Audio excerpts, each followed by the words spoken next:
Hi everyone, this is Hey Stella with Mihaela. I am doing this session today because the list of the nominees for the Oscars came out, and I was looking at some of them which are evident of their great work behind it, but then there are others that I have not seen, and there are others that I have seen and are being given credit, which I do not understand why. I wonder who those people are who vote, because some of them I feel they have no idea of what the process of actors is, or what to look for, what the formula is in the creative process of the actors. I don't know who these people are. Do they call themselves experts? What are they experts in? It doesn't make any sense to me. It makes no freaking sense to me. The ones that I'm really agreeing with, and the ones that I'm really so excited, which I have already seen and I knew for sure they were going to be nominated, are Kristen Stewart in Spencer. She's nominated for Best Actress, as she should. The reason why I think that was a correct choice, and thank God that they're making the right choices at some moment, I already said Kristen Stewart was going to be nominated even before I saw the movie. And the reason why I knew that that was going to be the case is because, having been in this profession and teaching acting, especially more so than being an actress, but teaching acting has taught me to be able to observe what elements in the formula are the tools that will take that actor to the award nominations. Only from the trailers, only from the small clips that I had seen of Spencer that Kristen Stewart was in, I knew, because of her allowing herself to tap into something of herself, the person, Kristen Stewart, rather than try to imitate the character that she's portraying, the real life human being, Princess Diana. When an actress is capable and is aware of doing that, that will put them on the path to the award shows. What do I mean by that? For those of you out there who are not in this field and do not know how in practice this creative process works, there's one example in the film. There's a dance moment, which in acting we call a private moment. You are allowing the audiences to see into the private persona, something that the actress, more so than the character, will reveal of herself. And by revealing something that is private of herself, Kristen Stewart, then we get glimpses into the private persona of the character, Princess Diana. It doesn't matter that we have images of Princess Diana from real life dancing in the halls of the castle in England. The director in this case, plus the actress Kristen Stewart, came up with the private moment to reveal something of Kristen Stewart, therefore knowing that they're going to reveal something fictional, giving artistic license to that character, which is using the imagination to go into a person, even though that person was a real character, a real human being. You're allowing the creators, you're giving yourselves the permission to go beyond what was known of Princess Diana. So when Kristen Stewart does the dance, that private moment is one of the keys, one of the elements, part of this formula that I'm talking about. Private moment. Most times than not, the private moment in a film will take that actor or actress to get nominated for an award. The second person who got nominated, and I'm really happy that she did, was Nicole Kidman who I am mentioning second after Kristen Stewart, because in Being the Ricardos, everybody thought when she was cast that she was probably the least to resemble the real Lucille Ball. But again, give it to the fantastic director and his knowledge in understanding that true artists, true actors do not have to look like the character, do not have to imitate the character they're portraying. They have to be great artists themselves to be able to tap into their essence that's going to resemble the essence of the character, even if the physical appearance doesn't resemble that, even if majority of the people do not have enough of an imagination to be able to see beyond the characteristics which are visible, which are the physical characteristics. So when she was chosen to play Lucille Ball, I already knew that she was going to be able to come up with something extraordinary because she knows the work and because she works with an acting coach. She works with a very famous acting coach. She mentions her sometimes, not all the time, but I knew that she was going to be able to tap into that character, even if she does not look like the character on the outside. And again, the technique of the formula in Being the Ricardos is pretty much the same as Kristen Stewart was actually taking on, which is tap into something of what Nicole Kidman tapped into that was completely other than anything that she's tapped into herself for any of the other characters that she's ever played. Very difficult to do because average actors tend to go to what they know. They stay with the comfort zones that they tend to go to. They depend on habits that over years of being in this career as actors, they find easy to go to. And the one thing that makes the difference between those average actors and the great actors, in this case, Nicole Kidman, is that fact that she will always try to tap into some different part of herself as personality goes, as personal territory goes.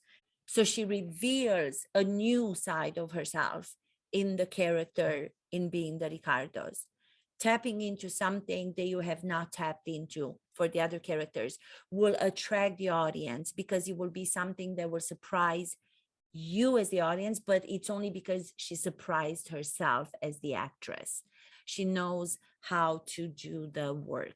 The moment I knew that she was going to be nominated for this, it was because of the revelation in the movie of the work that the character Lucille Ball was known to do. She was so in detail about understanding what the scenes in the I Love Lucy series were about. She was more than just an actress in that show. She was searching in the movie, if you watch it, for the truth in every scene of the series that was so popular, I Love Lucy, which was something that I did not know. I did not know that she had such an impact outside of just being the main character and the main actress and having the show named after her. She was a powerful, creative human being, not only as an actress, but as a producer, as a director.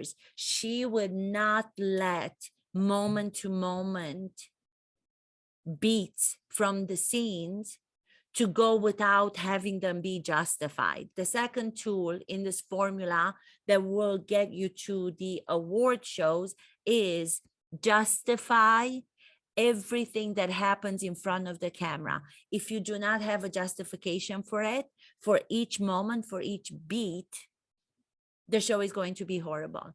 The show went on for so long and it was loved by so many people because those moment to moment, detailed, in-depth look into the relationship between her and the character, the husband in the show, and the other couple. She was always pushing them for finding the truth and finding the reason to why they're doing them. I don't want to give away many things from the film, but you will watch and just pay attention and see what an incredible mind, what an incredible visionary she happened to be, in the way that she was actually on top of the show, outside of her just being an actress, as I said. For example, if I'm sitting here and I'm talking into the camera, why am I talking into the camera?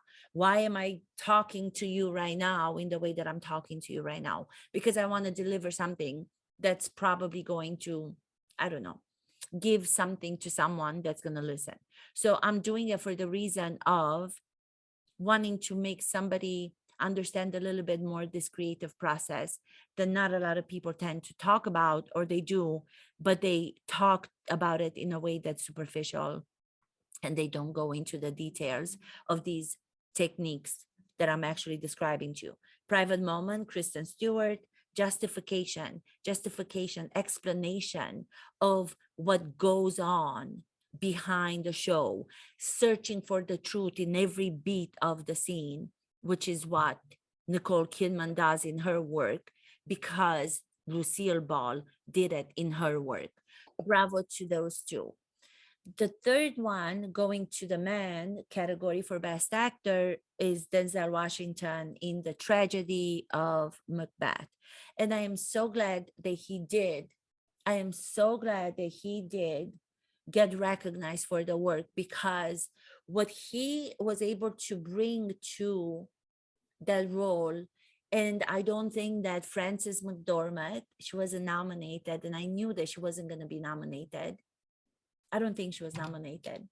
I was so happy that Denzel Washington got the respect that he deserves in this role, because what he was able to do, even though it's a Shakespeare play, classically trained actors, when going into Shakespeare, they are able to bring the language and to make the language alive. But I think what he was able to do outside of the rest of the actors, including Frances McDormand, he was able to bring the behavior to a level of real everyday behavior of a person, and still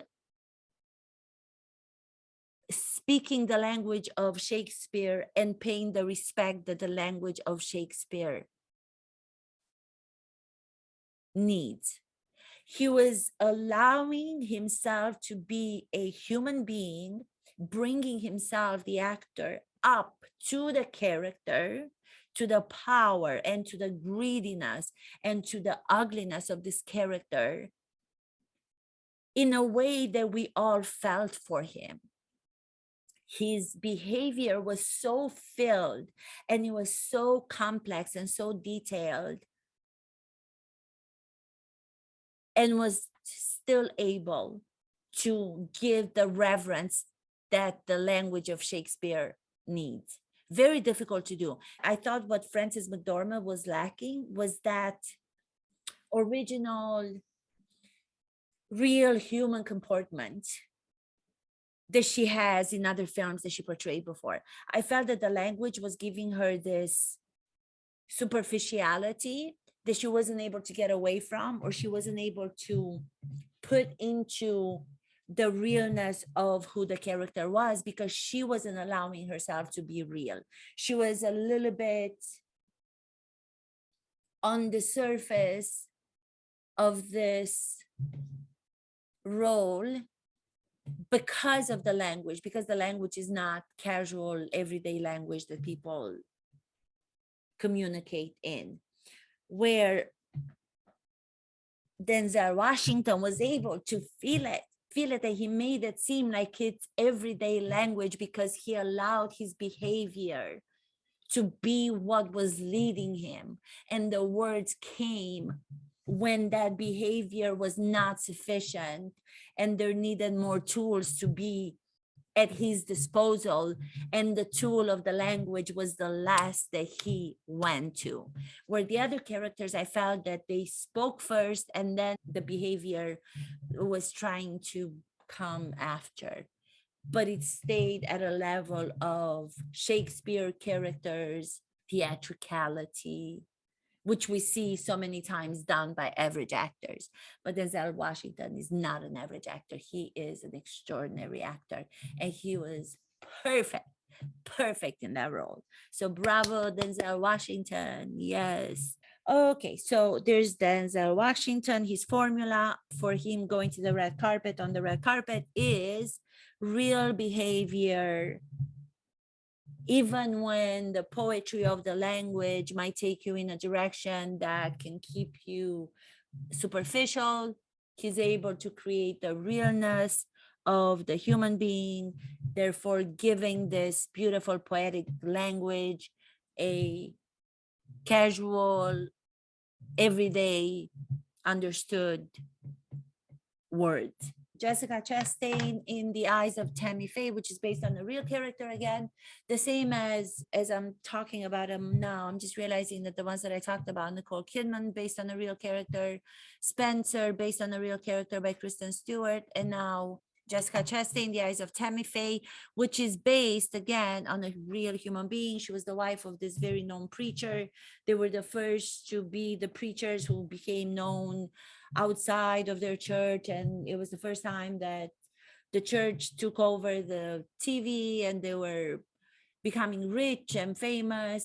The preachers that everybody was tuning in to see and sending them money, and I believe there was money fraud or something, and the preacher guy, the husband, who's played by Andrew Garfield, which I thought was really really good. Andrew Garfield was really good in that, and I don't think he was getting the attention that he deserved for that role. But I think it is due to the fact that he also did another film, which he was nominated for Best Actor, called Tick Tick Boom, which I discussed in the last episode. And I think that him being nominated for that kind of took away the conversation about him in the one with Jessica Chastain. I know from interviews that I've watched of Jessica Chastain that she talked about wanting to do this for a long time. It took her about 10 years, I think, in order to get this project going. She was very involved in it. She's, again, one of those actors, they just know that she does the work. From something that she had posted on Instagram, you can see that she has the script where she breaks everything down in the script. She goes beyond what, again, average actors do. So as soon as I saw it, I knew that she was going to be nominated for it due to the same techniques that I mentioned before. She was so vulnerable. She was so real in the way that she portrayed a real life human being with all her nuances, rather than just judge the character because the character ends up in a huge scandal due to her husband. But she decided as an actor to not judge the character, to just give it the platform to experience all of the character's humanity, no judgment. Wouldn't that be nice if we were able to do that in everyday life, to not judge people? And the same way that the actors are asked not to judge their characters. What a great lesson to learn. Yeah, I saw that one coming. So I am very pleased that the formula that I have and I recognize tends to be concrete every year when the whole craziness about the nominations starts to happen. The other one that I saw, which of course brings me back to Bradley Cooper, every road brings me to Bradley Cooper because of my history going back to our master's program and being in the same class. Bradley Cooper in Nightmare Alley. I did not think from the trailers that that movie was going to be something that was going to captivate the audiences. I wasn't even going to watch it because I think they chose the wrong trailers to actually get the people to be interested in. And then I just happened to watch it 2 nights ago, and am I glad I did watch it, because it was beautifully done. It was so beautifully done by Bradley Cooper, and again, him unafraid to be able to bring the method, the actor studio training that he has to every character that he portrays, and to watch it and to recognize some of his specific details that he goes to, having seen him in our work, in our classes, is just breathtaking. To know that he's still depending, that he's still going as deep, as personal into trying to be the character, or trying to allow himself to find a character within himself by using the same techniques, by using the same methods, by paying attention to details, the same way that we were taught some 20 some years ago when we were in class together. And to watch this movie, to watch him having to comport himself in a way that I have not seen him until this role. The movie takes place in the beginning of 1940s, 1939, 1941. And going back to the costumes that will give you a different posture in the way that you represent the character, going back to using the hat again, the same folding of the handkerchief that he has, which he later talks in one of his interviews about how that came to him because his grandfather in his real life used to do that. Takes this handkerchief and it's paying so much detailed attention to it. And then he puts it in his hat. And every time he puts on the hat, he taps the front of it. Like these specific details will give you that feeling when watching that he's a real human being, a real character. And the subject of this film, oh my God, it just made me realize that there's such a link between the mentalist that he plays in this movie. He plays a mentalist. They show the workings behind the scene of how they learn to be able to read what's in people's minds, which has everything to do with techniques, the same as acting does. There's a lot of work that goes on behind the scenes that when we see the movies being done with these actors in them, we see the finished result. The same thing with the mentalist character that he's playing. There's so much work. And if you guys want to see how this work is being done, it was the first time where I have actually seen what happens and how the training goes for those people in those magical shows in the circus. I was even thinking, wow, that's so strange that they would allow for such a movie to actually reveal the secrets behind the magic that we happen to only see as the final product. And it just reminded me there was a link between that and between actors.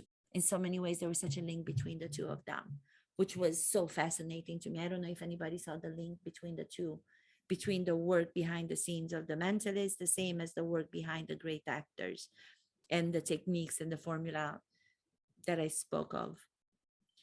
Yeah, so he was nominated, which thank God he was, because he is brilliant as always. I think that's it for today.